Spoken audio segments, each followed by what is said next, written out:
दिनेश जी। जी मैं आता हूं स्वामी जी आपके पास।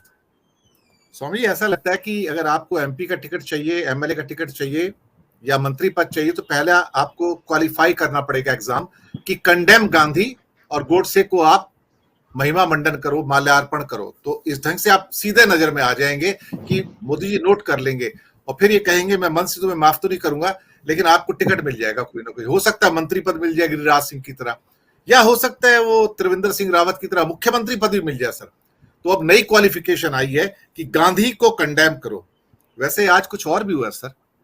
वो एक कोई निश्चलानंद सरस्वती हैं, कभी कभी उनकी खबर आती है। आजकल तो वैसे बहुत सारे सरस्वती हो गए हैं, कोई इज्जत ही नहीं रहेगी किसी की।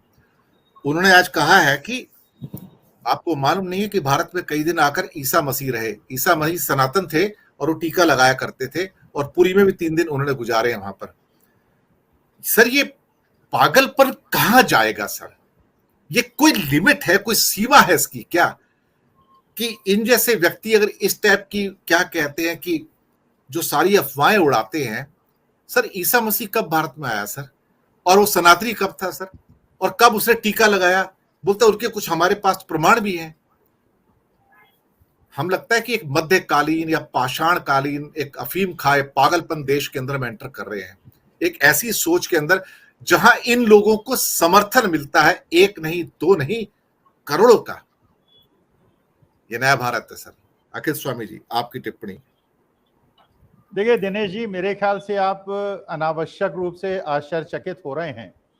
देखिए, पुरातन काल से जो दैत्य थे उनका जो गुरु थे वो शुक्राचार्य थे, और जो देवता थे उनके गुरु बृहस्पति थे। तो आज भी वही स्थिति है।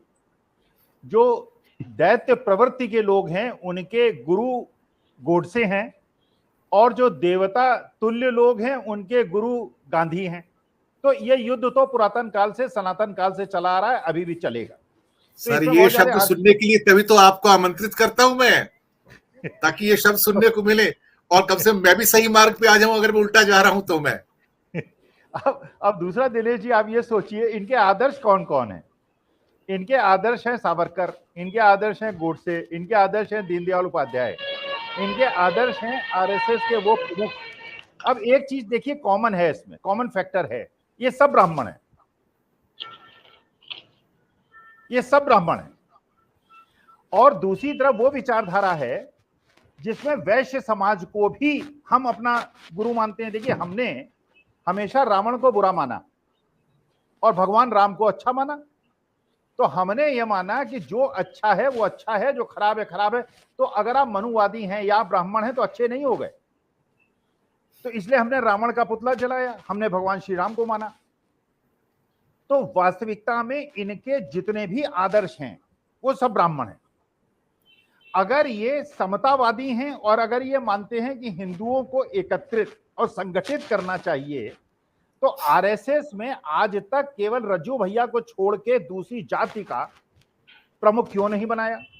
एक दलित को बना के देखें, एक यादव बना के देखें, एक जाट को बना के देखें, एक कुर्मी को बना के देखें, तब लगेगा कि हिंदू धर्म को ये एकत्रित कर रहे हैं। देखिए, वास्तविकता में दिनेश जी, मैं उस धर्म को बिलोंग करता हूं जिसमें पूर्वजों को, पुरखों को हम लोग पुष्प अर्पित करते हैं।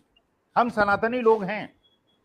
भगवान श्री कृष्ण, आप ये देखिए कि वहां भी जब युद्ध हुआ था, तो जब भीष्म पितामह अपनी मृत्यु शैया में पड़े थे, तो उनके विरोधियों ने भी, और भगवान श्री राम ने भी रावण के पास, विरोधी जब मृतप्राय हो या अपने मृत्यु द्वार पे खड़ा हो या मृत्यु हो जाए, आपका दुश्मन भी हो, तो हम लोग प्रणाम करने वाले हैं। महात्मा गांधी, देखिए, अपने पुरखों को गाली देना, उस पुरखे को गाली देना, उस पुरखे को गाली देना जितना पूर्व वक्ताओं ने बताया, जिसकी विश्व में पूजा होती है।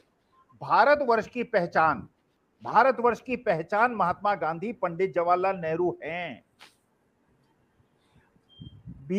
अंबेडकर साहब हमारे देश की पहचान हैं। आप अपने देश की इतनी अवनति कराना चाहते हैं, इतनी बेइज्जती कराना चाहते हैं। और देखिए, इंटरनेट का युग है दिनेश जी। सर वो अनम्यूट, सर आप अनम्यूट कीजिए।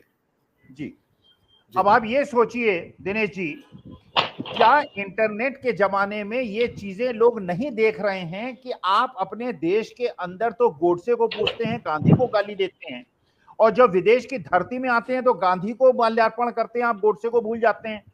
इस शब्द को क्या कहूं, अनपार्लियामेंट्री ना हो जाए इसलिए मैं नहीं कहूंगा।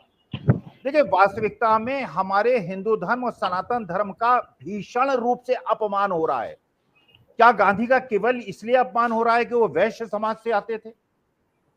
क्या ये केवल एक मनुवाद स्थापित होने वाला है इस देश में, केवल ब्राह्मणवाद चलेगा? इस देश के अंदर अगर आप देश को उन्नति की तरफ ले जाना चाहते हैं तो यहां पे आपको हिंदू, मुसलमान, सिख, ईसाई तो एकत्रित करना ही पड़ेगा, सभी धर्मों को एकत्रित करना ही पड़ेगा, सभी जाति, संप्रदाय और सब समूहों को, आदिवासियों को, हर प्रकार के लोगों को उचित सम्मान देना पड़ेगा। मैं दिनेश जी एक चुनौती देता हूं ये गोडसे पूजकों को, मंदिरों में दलितों को पुजारी बना देना, जो उन्होंने स्टालिन ने किया है तमिलनाडु के अंदर।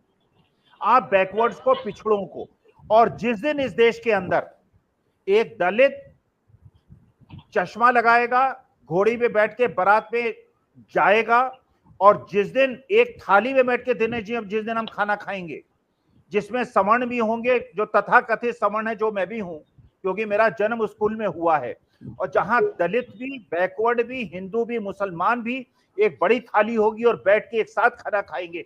चौधरी चरण सिंह ने दिनेश जी 50 साल पहले ये कह दिया था, अगर देश को मजबूत बनाना है तो अंतर जातीय, अंतर धार्मिक विवाहों को प्रोत्साहन देना चाहिए, सरकार को पुरस्कृत करना चाहिए, आप पैसा दीजिए। ये जो धर्म और जाति का विद्वेष देश को कमजोर कर रहा है, इसको मजबूत करने के लिए हमें एक दूसरे के संस्कारों को समझने की आवश्यकता है। मानव जाति है, भगवान श्री कृष्ण ने जो कहा था, हम लोग सब जीव हैं, हम ब्रह्म हैं, वो परब्रह्म है, हमारी मृत्यु के बाद हम उसमें लीन होने वाले हैं। तो इसमें कैसे जाति और धर्म, मेरा जन्म क्योंकि हिंदू कुल में हुआ, ब्राह्मण कुल में हुआ, इसलिए मैं हिंदू हो गया, ब्राह्मण हो गया। मैं मुसलमान घर में भी पैदा हो सकता था, क्रिश्चियन में भी हो सकता था, मैं दलित भी हो सकता था, लेकिन अगर मैं अच्छा हूं तो अच्छा हूं, खराब हूं तो खराब हूं।